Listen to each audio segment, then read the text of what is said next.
ಶ್ರೀ ಗುರುಗಣಪತಿಭ್ಯಾಂ ನಮಃ. ಶ್ರೀ ಶಾರದಾಂಬಾಯೇ ನಮಃ.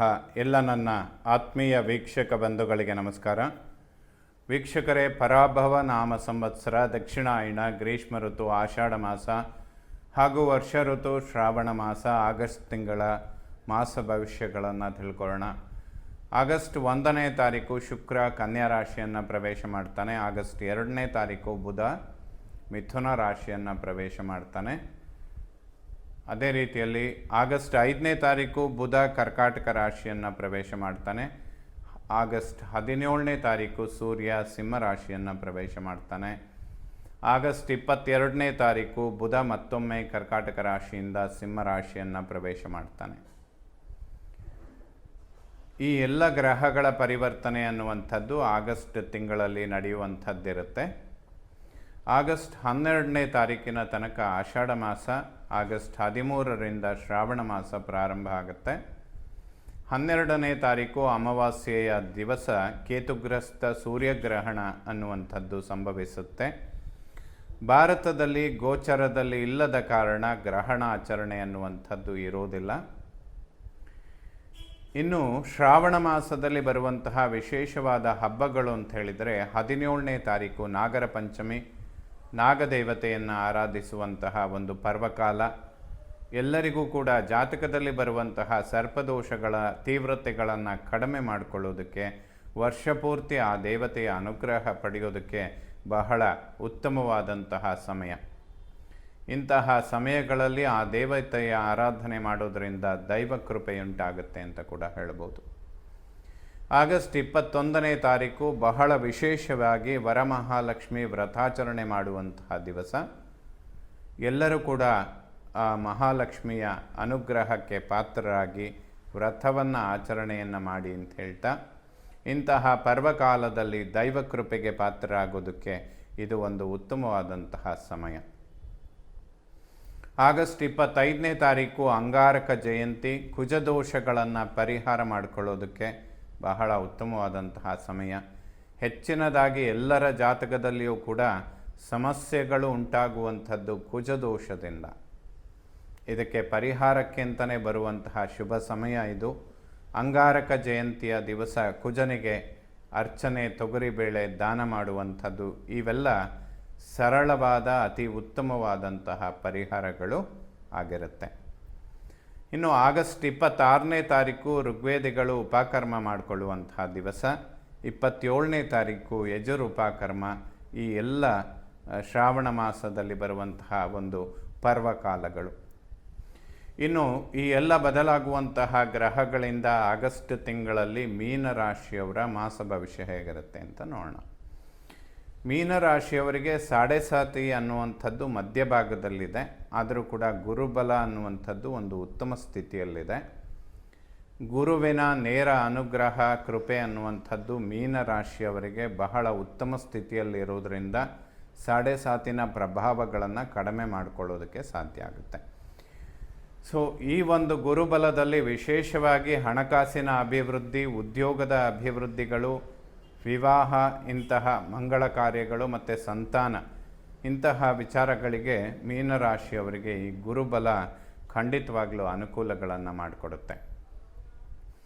ತುಂಬ ಸಮಯದಿಂದ ಮೀನರಾಶಿಯವರಿಗೆ 7.5 ಮಧ್ಯಭಾಗಕ್ಕೆ ಬಂದಲ್ಲಿಂದ ದಾಂಪತ್ಯ ಜೀವನ ಹಾಗೂ ವಿವಾಹ ಇದೆರಡರಲ್ಲಿಯೂ ಕೂಡ ಸಮಸ್ಯೆಗಳನ್ನು ಪದೇ ಪದೇ ನೋಡ್ತಾನೆ ಬಂದಿರ್ತೀರ. ಮೂಳೆಗಳು ಮತ್ತು ನರಗಳಿಗೆ ಸಂಬಂಧಪಡುವ ಆರೋಗ್ಯದ ಸಮಸ್ಯೆಗಳು, ದಂತಕ್ಷಯ, ಇದೆಲ್ಲ ಮೀನರಾಶಿಯವರಿಗೆ 7.5 ಅನ್ನೋದು ಜನ್ಮರಾಶಿಯಲ್ಲಿದ್ದಾಗ ಉಂಟಾಗುವಂತಹ ಸಮಸ್ಯೆಗಳು. ಪ್ರಧಾನವಾಗಿ ಅದು ಬರುವಂಥದ್ದು ವಿವಾಹ ವಿಳಂಬ ಆಗುವಂಥದ್ದು, ಅಥವಾ ದಂಪತಿಗಳ ನಡುವೆ ಸಾಮರಸ್ಯದ ಕೊರತೆ ಉಂಟಾಗುವಂಥದ್ದು, ಅಥವಾ ಸ್ನಾಯುಗಳು ಮತ್ತು ನರಗಳಿಗೆ ಸಂಬಂಧಪಡುವ ಆರೋಗ್ಯದ ಸಮಸ್ಯೆಗಳು. ಈ ಎಲ್ಲ ದೋಷಗಳ ಪರಿಹಾರಕ್ಕೆ ಈಶ್ವರ ಮತ್ತು ಆಂಜನೇಯನ ಆರಾಧನೆ ಮಾಡುವಂಥದ್ದು ತುಂಬ ಅಗತ್ಯ. ಏಕೆಂದರೆ ಮೀನರಾಶಿಯವರಿಗೆ ಈಗ ಗುರುಬಲ ಅನ್ನುವಂಥದ್ದು ತುಂಬ ಉತ್ತಮ ಸ್ಥಿತಿಯಲ್ಲಿದೆ. ಈ ಸಮಯದಲ್ಲಿ ಯಾವುದೇ ಕೆಲಸಗಳನ್ನು ಪ್ರಾರಂಭ ಮಾಡಿದರೆ ಅದು ಖಂಡಿತವಾಗ್ಲೂ ಮುಂದುವರಿಯುತ್ತೆ, ಖಂಡಿತವಾಗ್ಲೂ ಒಂದು ಶುಭ ಫಲಗಳನ್ನು ಕೊಡುತ್ತೆ. ಆರೋಗ್ಯ, ಮಾನಸಿಕ ನೆಮ್ಮದಿ, ಇದೆಲ್ಲದಕ್ಕೂ ಕೂಡ ಈ ಗುರುಬಲ ಅನ್ನುವಂಥದ್ದು ಬಹಳ ಒಂದು ದೊಡ್ಡ ಪ್ರಮಾಣದ ಅನುಕೂಲಗಳನ್ನು ಮೀನರಾಶಿಯವರಿಗೆ ಕೊಡುತ್ತೆ. ಇನ್ನು ಕುಟುಂಬ ಸ್ಥಾನಾಧಿಪತಿ ಕುಜ 4ನೇ ಮನೆ ಕೇಂದ್ರ ಸ್ಥಾನದಲ್ಲಿದ್ದಾನೆ. ದ್ವಿತೀಯ ಭಾವದ ಮೇಲೆ ಯಾವುದೇ ಪಾಪಗ್ರಹಗಳ ದೃಷ್ಟಿ ಇರೋದಿಲ್ಲ. ಧನಾಗಮನ, ಕುಟುಂಬದಲ್ಲಿ ಸೌಖ್ಯ, ನೆಮ್ಮದಿ ಇದೆಲ್ಲ ಮೀನ ರಾಶಿಯವರು ಕಾಣೋದಕ್ಕೆ ಸಾಧ್ಯ ಆಗುತ್ತೆ. ಈ ಮಾಸ ಅದಕ್ಕೆಲ್ಲ ಬಹಳ ಶುಭ ಫಲ. ಒಡಹುಟ್ಟುಗಳ ನಡುವೆ ಸಾಮರಸ್ಯ, ಬಾಂಧವ್ಯ ಇವೆಲ್ಲ ಉತ್ತಮ ಸ್ಥಿತಿಯಲ್ಲಿರುತ್ತೆ. ಯಾವುದೇ ಸಮಸ್ಯೆಗಳು ಉಂಟಾಗೋದಿಲ್ಲ. ವಾಹನದ ವಿಚಾರದಲ್ಲಿ ಸಣ್ಣ ಪುಟ್ಟ ಮುನ್ನೆಚ್ಚರಿಕೆಗಳನ್ನು ತೆಗೆದುಕೊಳ್ಬೇಕು. ಯಾಕೆಂದರೆ 4th ಹೌಸಲ್ಲಿ ಕುಜನ ಸಂಚಾರ ಆಗ್ತಾ ಇರುತ್ತೆ. 4, 7, 8 ಮತ್ತು 12ನೇ ಮನೆಯಲ್ಲಿ ಸ್ವಲ್ಪ ಕುಜ ದೋಷಗಳ ಇಂಪ್ಯಾಕ್ಟ್ ಇರುತ್ತೆ. ಬಟ್ ಗುರು ಅದನ್ನೆಲ್ಲ ಪರಿಹಾರ ಮಾಡುವ ಸ್ಥಿತಿಯಲ್ಲಿದ್ದಾನೆ. ತಾಯಿಗೂ ಕೂಡ ಯಾವುದೇ ಮೂಳೆಗಳು ಅಥವಾ ನರಗಳಿಗೆ ಸಂಬಂಧಪಡುವ ಆರೋಗ್ಯದ ಸಮಸ್ಯೆಗಳಿದ್ದರೆ ಈಗ ಅದನ್ನು ಪರಿಹಾರ ಮಾಡಿಕೊಳ್ಳೋದಕ್ಕೆ ತುಂಬ ಉತ್ತಮವಾದಂತಹ ಸಮಯ ಆಗಿರುತ್ತೆ. ವಿದ್ಯಾರ್ಜನೆ ಮಾಡುವಂತಹ ಮಕ್ಕಳಿಗೆ ತುಂಬ ಒಳ್ಳೆಯ ಸಮಯ. ಮಕ್ಕಳ ಎಜುಕೇಷನ್ ತುಂಬ ಚೆನ್ನಾಗಾಗುತ್ತೆ. ಸಂತಾನದ ಅಂಚಿನಲ್ಲಿರುವಂಥವರಿಗೆ ಅತಿ ಉತ್ತಮವಾದಂತಹ ಸಮಯ. ಖಂಡಿತ ಶುಭ ಫಲಗಳನ್ನು ಕಾಣ್ತೀರಾ. ಯಾವುದೇ ಶತ್ರು ಬಾಧೆಗಳಿಲ್ಲ. ಒಬ್ಬರಿಂದ ಒಬ್ಬರಿಗೆ ತುಂಬ ಅನುಕೂಲಗಳು ಉಂಟಾಗುತ್ತೆ. ಇನ್ವೆಸ್ಟ್ಮೆಂಟ್ಗಳನ್ನು ಮಾಡೋದಕ್ಕೆ ತುಂಬ ಒಳ್ಳೆಯ ಸಮಯ ಅಂತ ಹೇಳ್ಬೋದು. ಯಾವುದೇ ರೋಗ ಬಾಧೆಗಳಾಗಲಿ ಶತ್ರು ಬಾಧೆಗಳಾಗಲಿ ಖಂಡಿತ ಇರೋದಿಲ್ಲ. 7ನೇ ಮನೆಯಲ್ಲಿ ಶುಕ್ರ ನೀಚ ಕ್ಷೇತ್ರದಲ್ಲಿ ಸಂಚಾರ ಮಾಡ್ತಾನೆ. ದಂಪತಿಗಳ ನಡುವೆ ಸಾಮರಸ್ಯದಲ್ಲಿ ಸಣ್ಣ ಪುಟ್ಟ ವೈಮನಸ್ಯಗಳು ಉಂಟಾಗೋದಕ್ಕೆ ಅವಕಾಶ ಇರುತ್ತೆ. ಅದರಲ್ಲೂ ಕೂಡ ಏನಾದರೂ ಆಭರಣ, ವಸ್ತ್ರ ಖರೀದಿ ಇಂತಹ ವಿಚಾರಗಳಿಗೆ ಸ್ವಲ್ಪ ನಿರೀಕ್ಷೆಗೂ ಮೀರಿದಂತಹ ಖರ್ಚುಗಳಾಗುವಂತಹ ಸಂಭವಗಳಿರುತ್ತೆ. ದುರ್ಗಾ ಪರಮೇಶ್ವರಿಯ ದರ್ಶನ ಮಾಡಿ, ದುರ್ಗಾ ಸ್ತೋತ್ರಗಳನ್ನು ಓದಿ ಖಂಡಿತ ಈ ದೋಷಗಳನ್ನು ಪರಿಹಾರ ಮಾಡಿಕೊಳ್ಳೋದಕ್ಕೆ ಸಾಧ್ಯ ಆಗುತ್ತೆ. ಶ್ರಾವಣ ಮಾಸದಲ್ಲಿ ವಿಶೇಷವಾದಂತಹ ಹಬ್ಬಗಳು, ಇದೆಲ್ಲ ಪರ್ವಕಾಲ. ಈ ಸಮಯದಲ್ಲಿ ಅಮ್ಮನವರ ಆರಾಧನೆ ಮಾಡುವಂಥದ್ದು ಮೀನ ರಾಶಿಯವರಿಗೆ ಅತ್ಯಂತ ಅವಶ್ಯಕ. ಏಕೆಂದರೆ ಮಾಂಗಲ್ಯ ಸ್ಥಾನದಲ್ಲೇ ಭೃಗಂಗಾರಕ ದೋಷ ಅನ್ನುವಂಥದ್ದು ಸೃಷ್ಟಿಯಾಗುತ್ತೆ. ಸ್ತ್ರೀ ಸಂಬಂಧವಾಗಿ ಏನಾದರೂ ಆಪಾದನೆಗಳು ಇಂಥದ್ದೆಲ್ಲ ಬರೋದಕ್ಕೆ ಶುಕ್ರ ನೀಚ ಕ್ಷೇತ್ರದಲ್ಲಿದ್ದು ಕುಜ ಅವನನ್ನು ನೋಡುವಂಥದ್ದು ಕಾರಣಗಳು ಉಂಟಾಗುತ್ತೆ. ಇದಕ್ಕೆ ದುರ್ಗಾ ಪರಮೇಶ್ವರಿಯ ಸ್ತೋತ್ರಗಳನ್ನು ಓದಿದರೆ ಆ ದೋಷಗಳನ್ನು ಪರಿಹಾರ ಮಾಡಿಕೊಳ್ಳೋದಕ್ಕೆ ಸಾಧ್ಯವಾಗುತ್ತೆ. ಅಷ್ಟಮಾಧಿಪತಿ ಶುಕ್ರ ಸಪ್ತಮದಲ್ಲಿದ್ದಾನೆ. ಅವನ ಮೇಲೆ ಕುಜನ ದೃಷ್ಟಿ ಬೀಳುತ್ತೆ. ಇದನ್ನು ಭೃಗಂಗಾರಕ ದೋಷ ಅಂತ ಹೇಳ್ತೇವೆ. ಮತ್ತೊಮ್ಮೆ ಈ ದೋಷದ ಪರಿಹಾರಕ್ಕಾಗಿ ಇದು ದಂಪತಿಗಳ ನಡುವೆ ಆರೋಗ್ಯ ಮತ್ತು ಸಾಮರಸ್ಯದ ಕೊರತೆಗಳನ್ನು ಉಂಟು ಮಾಡುತ್ತೆ. ಇದಕ್ಕೆ ದುರ್ಗಾ ಪರಮೇಶ್ವರಿಯ ಆರಾಧನೆ ಮಾಡೋದು ಖಂಡಿತ ಅನುಕೂಲಗಳನ್ನು ಮಾಡಿಕೊಡುತ್ತೆ. ಭಾಗ್ಯಾಧಿಪತಿಯಾದಂತಹ ಕುಜ ಸುಖಸ್ಥಾನದಲ್ಲಿ ಸಂಚಾರ ಮಾಡ್ತಾ ಇದ್ದಾನೆ. ಭೂಮಿ, ಪ್ರಾಪರ್ಟಿ, ವಾಹನ ಇದೆಲ್ಲದಕ್ಕೂ ಕೂಡ ಬಹಳ ಉತ್ತಮವಾದಂತಹ ಸಮಯ. ಮೀನ ರಾಶಿಯವರು ಅಭಿವೃದ್ಧಿಗಳನ್ನು ಕಾಣೋದಕ್ಕೆ ಸಾಧ್ಯ. ಪಿತ್ರಾರ್ಜಿತ ಆಸ್ತಿಪಾಸ್ತಿಗಳನ್ನು ಕೂಡ ಅಭಿವೃದ್ಧಿ ಮಾಡಿಕೊಳ್ಳೋದಕ್ಕೆ ಸಾಧ್ಯ ಆಗುತ್ತೆ. ಕರ್ಮ, ಉದ್ಯೋಗ, ಮೀನರಾಶಿಯವರಿಗೆ ಬಹಳ ಸಮಯದಿಂದ ಏರುಪೇರುಗಳು ಅಥವಾ ಸ್ಥಾನಪಲ್ಲಟ, ಇನ್ನೊಂದು ಜಾಗದಲ್ಲಿ ಉದ್ಯೋಗದ ಪರಿವರ್ತನೆ, ಪರಿಶ್ರಮಕ್ಕೆ ತಕ್ಕಂತೆ ಪ್ರತಿಫಲ ಇಲ್ಲ, ಈ ಎಲ್ಲ ಕನ್ಫ್ಯೂಷನ್ಗಳು ಮೀನರಾಶಿಯವರಿಗೆ ಉದ್ಯೋಗ ಕ್ಷೇತ್ರದಲ್ಲಾಗುವಂಥದ್ದು. ಇದಕ್ಕೆಲ್ಲ ಈಗ ಒಂದು ಉತ್ತಮವಾದಂತಹ ಪರಿಹಾರ ಸಿಗುವಂತಹ ಸಮಯ. ನಿಮ್ಮ ಎಲ್ಲ ಪ್ರಯತ್ನಗಳು ಕೂಡ ಗುರಿ ಮುಟ್ಟೋದಕ್ಕೆ ಸಾಧ್ಯ ಆಗುತ್ತೆ. ಉದ್ಯೋಗದ ಪರಿವರ್ತನೆಗಳಿರ್ಬೋದು, ಪ್ರಮೋಷನ್ಗಳಿರ್ಬೋದು, ಇದೆಲ್ಲದಕ್ಕೂ ಕೂಡ ಗುರುವಿನ ಒಂದು ನೇರವಾದ ಅನುಗ್ರಹ ಇದೆ. ಈ ಸಮಯದಲ್ಲಿ ಯಾವುದೇ ಪ್ರಯತ್ನಗಳನ್ನು ಮಾಡಿದರೆ ಮೀನರಾಶಿಯವರಿಗೆ ಖಂಡಿತ ಅನುಕೂಲಗಳು ಉಂಟಾಗುತ್ತೆ. ಲಾಭಸ್ಥಾನದ ಮೇಲೆ ಗುರು ಮತ್ತು ಕುಜನ ದೃಷ್ಟಿ ಬೀಳುವಂಥದ್ದು ಕೂಡ ಮೀನರಾಶಿಯವರಿಗೆ ಶುಭ ಫಲಗಳನ್ನು ಕೊಡುತ್ತೆ.